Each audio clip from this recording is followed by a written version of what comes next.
সেনাবাহিনীর ভিতর কিন্তু উগ্রবাদের প্রতিনিধিরা কিন্তু আমাদের উদার গণতান্ত্রিক শক্তির সহায়তায় কিন্তু তারা ভেতরে আছে। সো সেখানে এক ধরনের কিন্তু ধর্মাশ্রয়ী মনোভাব কিন্তু সেনাবাহিনীতে আছে। কিন্তু এইখানে কিন্তু ডিফারেন্ট একটা ঘটনা ঘটতেছে বাংলাদেশে। সেই ঘটনাটা হলো জামাত এখানে বিস্তার করতেছে। এটা হলো ডেঞ্জারাস দিক। জামাত ঢুকছে, হিজবুত তাহরির ঢুকছে, এবং তারা বিভিন্ন সংগঠন গড়ে উঠতেছে। আপনি জানেন কিনা যে গোলাম আজমের ছেলে যে সাবেক তার নেতৃত্বে শিয়া এবং ব্রিগেডিয়ার নাসিরের নেতৃত্বে কিন্তু একটা সংগঠন তৈরি করছে তারা, কি soldiers front something like that.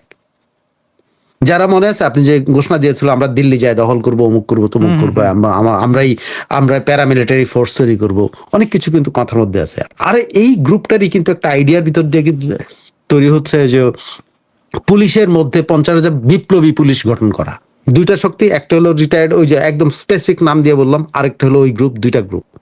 এবং এদের নাম দেওয়া হয়েছে জানেন, এটা ইসলামিক গার্ডের গার্ড রেজিমেন্ট আছে ইরানের, এইটার আদলে তারা আমাদের সেনাবাহিনীর ভিতরে একটা রেজিমেন্টাল ফোর্স তৈরি করার চেষ্টা করতেছে।